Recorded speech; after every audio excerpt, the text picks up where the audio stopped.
आणि आता पाहूयात सुपरफास्ट 50 बातम्या।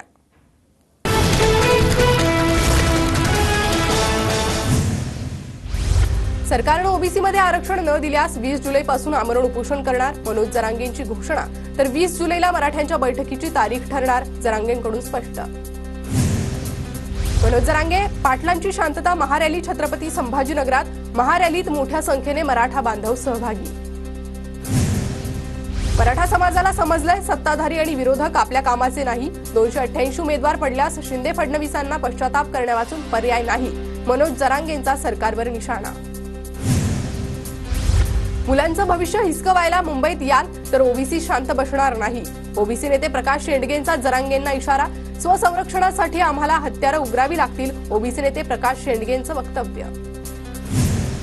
विशाळगडावरील अतिक्रमणाविरोधात संभाजीराजेंची आक्रमक भूमिका, तुळजाभवानीचं दर्शन घेऊन संभाजीराजे आज विशाळगडावर जाणार, विशाळगडावरील अतिक्रमण हटवण्याची संभाजीराजेंची मागणी।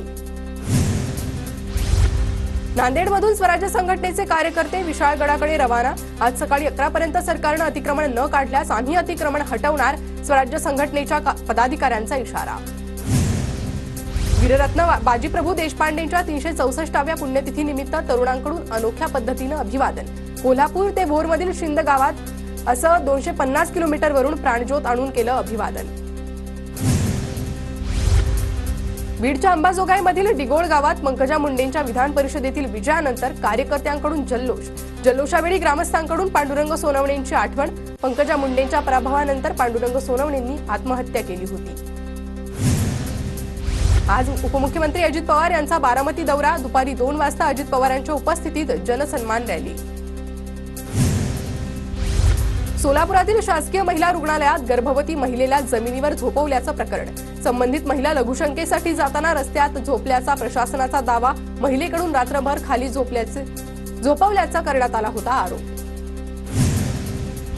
पालघर नगर परिषद हद्दीतील टेंभोडे गावातील नाल्यात निळ्या रंगाचं केमिकल मिश्रित पाणी, नाल्यात अचानक निळ्या रंगाचा फेसयुक्त पाणी आल्यानं खळबळ, परिसरात भीतीचं वातावरण। रत्नागिरी, सिंधुदुर्ग आणि कोल्हापूर जिल्ह्याला आज पावसाचा रेड अलर्ट, ठाणे, रायगड, पुणे, साताऱ्यासाठी आज ऑरेंज अलर्ट, हवामान खात्याकडून अलर्ट जारी। रत्नागिरी जिल्ह्याला मुसळधार पावसानं झोडपलं, जिल्ह्यातील सर्व तालुक्यांमध्ये मुसळधार पाऊस, आणखी 2 दिवस पावसाचा जोर कायम राहणार। रत्नागिरीच्या गुहागरमधील पाचेडी गावात पावसाचा जोर वाढल्यानं दरड कोसळायला सुरुवात, ग्रामस्थांमध्ये भीतीचं वातावरण। पालघर जिल्ह्यात पावसाची संततधार, महाराष्ट्र गुजरात राज्याला जोडणारा झरी खाडी पूल पाण्याखाली, पुलावरील पाणी वाहत असल्यानं वाहतूक बंद। पालघर जिल्ह्यात पावसाची जोरदार हजेरी, मुसळधार पावसामुळे सूर्या नदीच्या पाणी पातळीत मोठी वाढ, नदीकाठच्या ग्रामस्थांनी सतर्क राहण्याचं प्रशासनाचं आवाहन। डोंबिवली एमआयडीसी मिलापनगर परिसरातील झाड कोसळलं, पावसामुळे हॅपी होम वृद्धाश्रमाच्या प्रवेशद्वारावर भलं मोठं झाड कोसळल्याची घटना। कल्याण रेल्वे स्टेशन जवळील परिसरातील चाळीत पावसाचं पाणी शिरलं, घरात पाणी शिरल्यानं नागरिक त्रस्त, गटाराच्या कामांमध्ये नियोजन नसल्यानं पाणी तुंबल्याचा आरोप।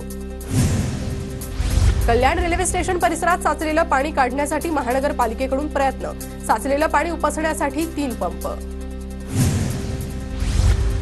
धुळ्यातील भांबळे फाटा येथे दुचाकी आणि टेम्पोचा अपघात, माजी खासदार सुभाष भामरेंकडून जखमींची मदत।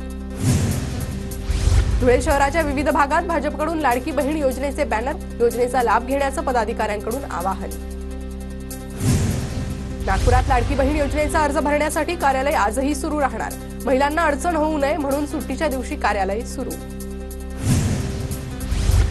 धुळे जिल्ह्यात 50 लाख वृक्ष लागवडीचा कार्यक्रम निश्चित, 50 लाख वृक्ष लागवडीसाठी प्रशासनाकडून मियावाकी वृक्षारोपण पद्धतीचं प्रशिक्षण शिबिर। धुळ्यात नागरिकांकडून तापी माता जयंती साजरी, तापी माता जयंतीनिमित्त तापी नदीला साडी सोळीचा आहेर अर्पण। पूजा खेडकरची ऑडी कार पुणे पोलिसांनी ताब्यात घेतली, कारसह पूजा खेडकरला पोलिसांनी हजर राहण्याचे आदेश दिले होते, हजर न राहिल्यानं पुणे पोलिसांकडून कायदेशीर कारवाई।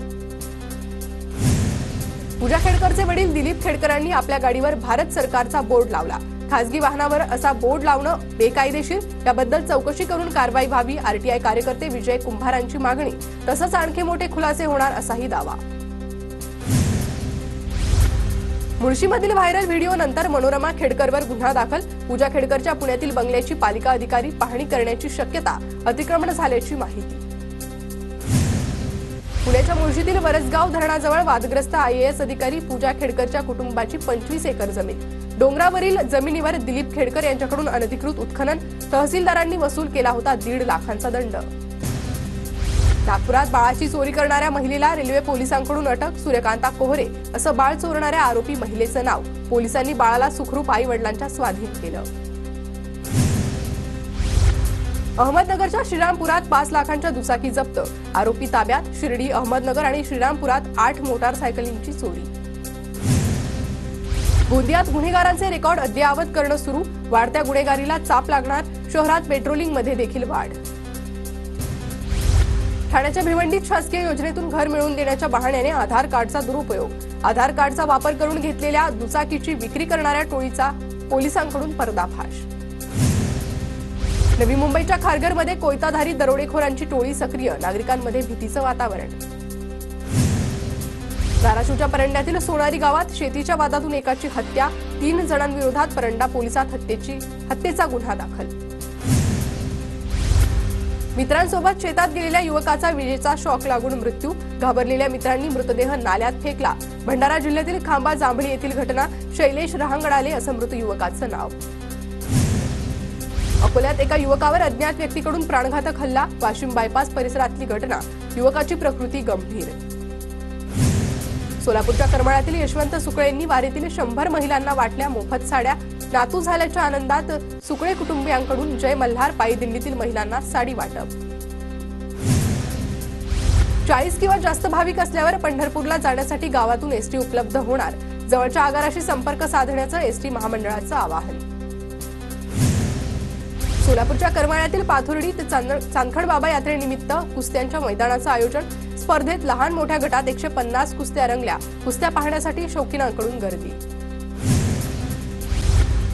जळगावात कंत्राटदाराची 45 लाखात फसवणूक प्रकरणात माजी राज्य माहिती आयुक्त यांच्यासह अभियंत्यांविरोधात गुन्हा दाखल। शेततळ्याच्या कामाचा ठेका मिळवून देण्याच्या नावाखाली 45 लाखांची फसवणूक केली होती। जळगावच्या मळनेरमध्ये एक्सप्रेसवरील दगडफेकी प्रकरणी रेल्वे पोलीस ठाण्यात अज्ञात व्यक्तींविरोधात गुन्हा दाखल। दगडफेक करणाऱ्या व्यक्तीने विरुद्ध कठोर कारवाई करण्याची खासदार स्मिता वाघ यांनी केली मागणी। बीएड अभ्यासक्रमाच्या प्रवेशासाठी विद्यार्थ्यांमध्ये चुरस, सीटी कक्षाकडून प्रवेश प्रक्रियेला सुरुवात। ठाण्याच्या नौपाडा कोपरी परिसरातील काही ठिकाणी उद्या पाणी पुरवठा बंद राहणार, जलवाहिनीवर बायपास यंत्रणा जोडण्याच्या कामासाठी पाणी पुरवठा खंडित होणार।